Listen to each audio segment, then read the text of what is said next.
Well, here we are again. It's winter. Doesn't seem like it, does it really, except in the morning. Look, I want to talk about this most misunderstood word after democracy, and that's freedom. But I don't want to speak about freedom from want or freedom from oppression or freedom from colonisation. What I want to speak about is a freedom which most people don't seem to understand, and that's freedom from the market. Human beings have struggled in two ways. One, to wrest freedom from the state, which has been created over time to ensure that those that exercise power continue to exercise power, and freedom from market forces, or freedom from the market. That's economic coercion. Because most of us around the planet, I think 99.99%, are part and parcel of the marketplace economy. Whether it's stocks and shares, whether it's Bitcoin, whether it's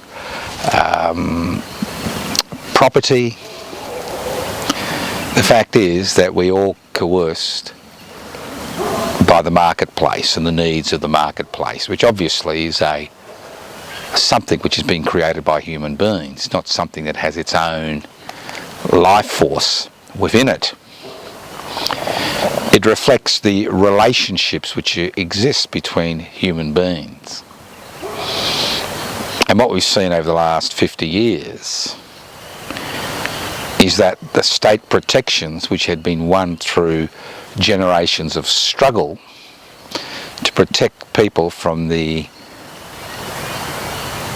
relentless drive for the marketplace to make increasing profits, irrespective of the human, social and environmental factors, we've now come to a position where the marketplace is not only dominates the state in a majority of cases, but the marketplace dominates every aspect of our lives, whether it's paying rent, whether it's paying for food, whether it's paying for essential services. It's a market-driven economy based on a private investment for private profit model. Obviously, there's also a marketplace which is based on a centralised, state-based economy, but these marketplaces have failed over time. Just like the current, dependent on the market, has failed us as human beings. Now, I could speak about what's happening around the world, but I'll, just concentrate on what's happening in Australia. Because that desire to put every human value, every human need, every human behavioural characteristic into the marketplace has created increasing profits for an increasing number of people.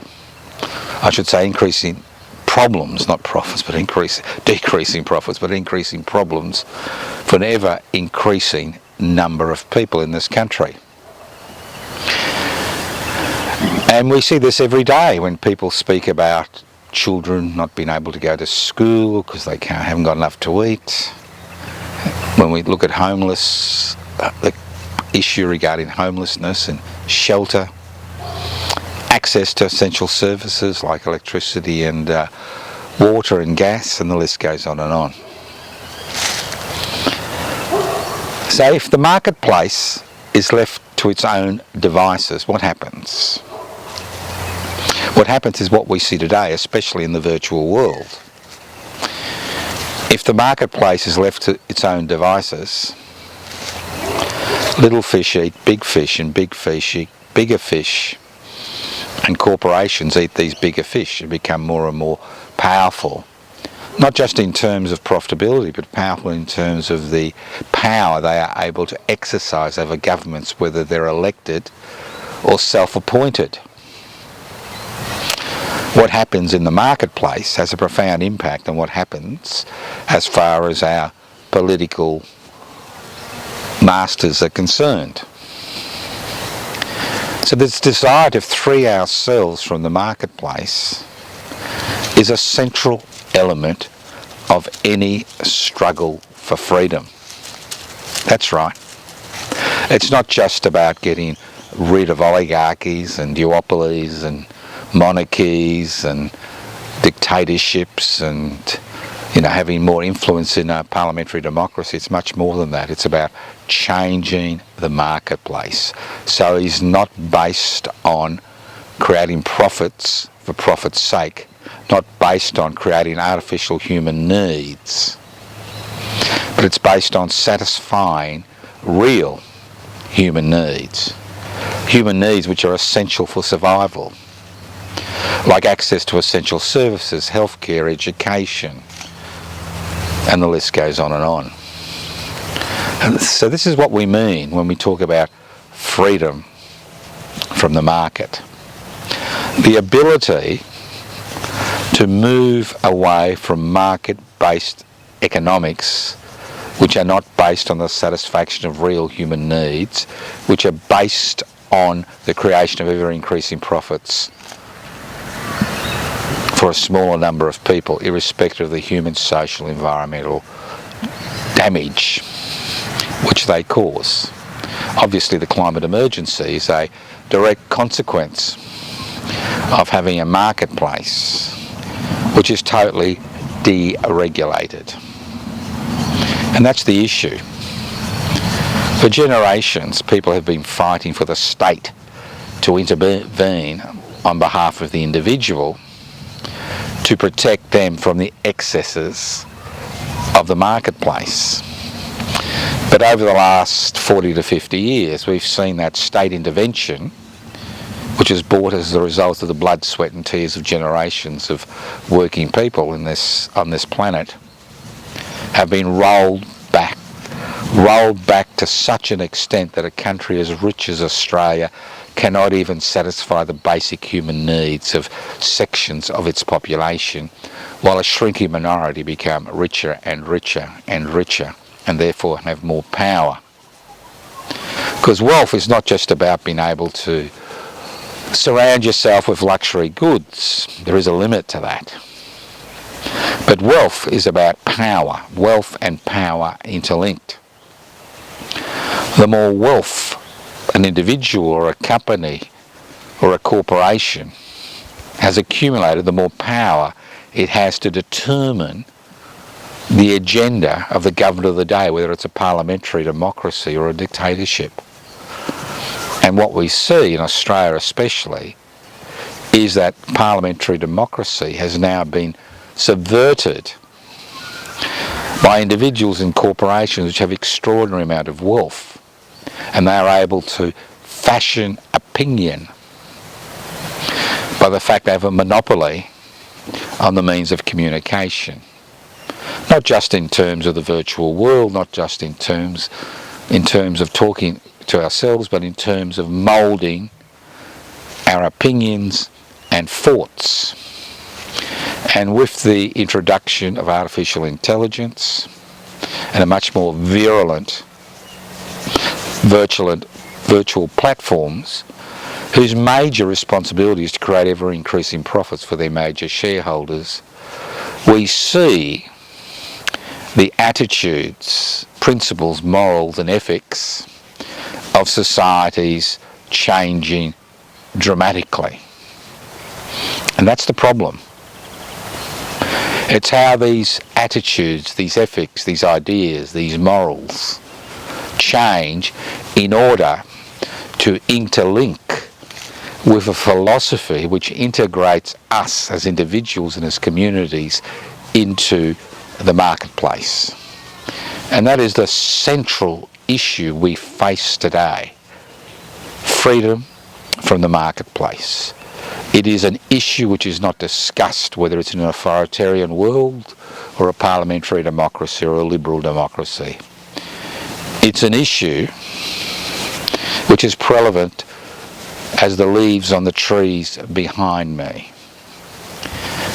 It's an issue which has been subverted by people who exercise power through the wealth they have to use propaganda to change people's opinions regarding the desirability of being integrated, enslaved to a marketplace whose principal responsibility is to create ever-increasing profits for a shrinking group of owners who have no interest in the damage they cause at an individual and societal level and even on a planetary level today.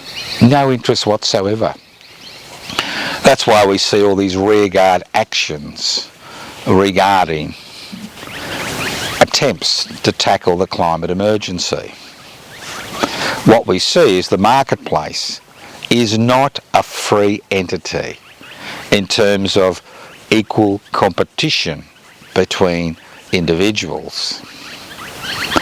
The marketplace has become subverted by a shrinking number of individuals and corporations whose wealth allows them to dictate the direction in which that marketplace will go. What that means is what you eat, how you behave, what you wear, what essential services you have access to. It's about government legislation, what legislation is acceptable and what isn't acceptable to those that control the marketplace. So the situation we find ourselves in is that we are involved, those of us that are involved in that struggle need to think beyond just resisting the enroachment of the marketplace in every aspect of our existence, but look at ways via which to subvert the marketplace, ways by which to re-establish what little freedom we can enjoy, not in terms of necessities, not in terms of rights which are non-existent in this country, but in terms of economic possibilities. Now, some people are trying to live off the grid.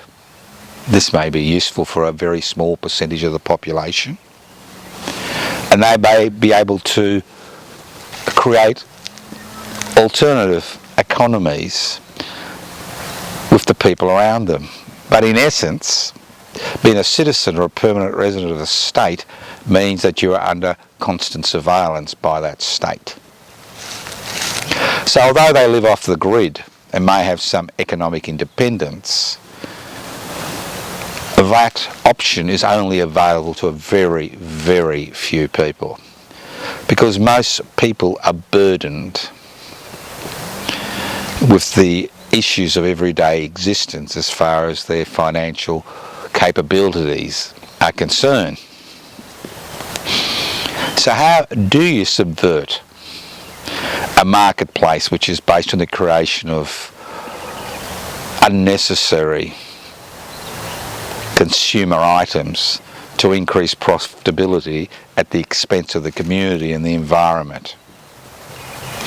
Well, the thing we should be looking at closely is the creation of cooperatives and collectives which are not funded by government. Because if they're funded by government, government has the ultimate authority in terms of deciding whether they survive or not. But cooperatives and collectives, which are formed as a third tier of a mixed economy, which has a private sector, a public sector, and a sector based on cooperatives and collectives.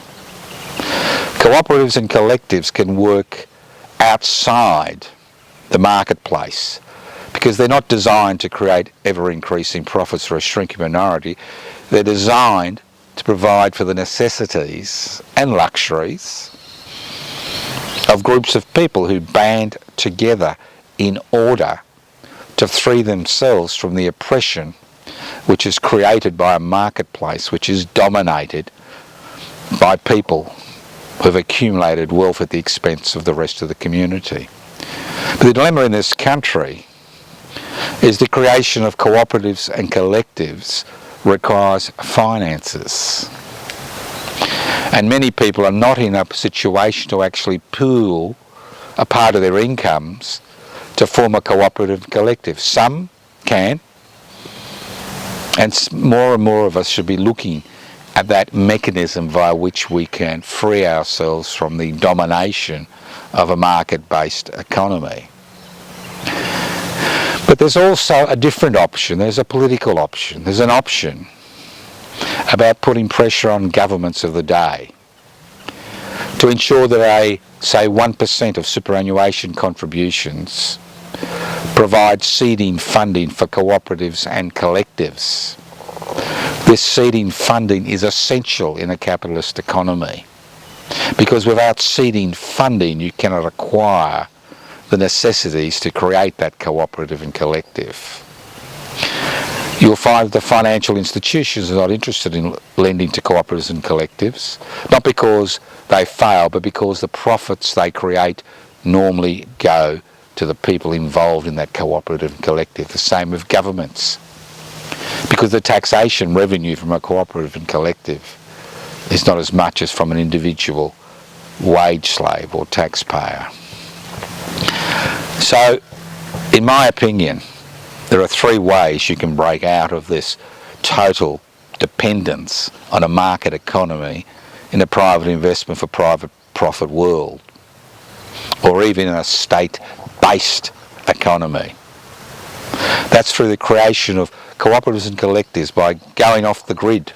If you have enough resources, you can do that. The majority of people don't. Another option is for people to band together and put a percentage of their income into a pool to create the seeding funding to create a cooperative and collective which can provide goods and services to them and the people around them. And the third option, which I'm a great believer in, is forcing governments to release a small percentage of superannuation funds to create the necessary seeding funding to create cooperatives and collectives. Cooperatives and collectives have a very important role in society, especially in a mixed economy, because they increase competition, because fewer and fewer people would need to interact with the corporate-owned world and publicly owned entities in order to survive. So freedom comes in many guises. Freedom from want, freedom from fear, freedom from oppression, freedom from colonisation, freedom from racial discrimination, freedom from religious intolerance.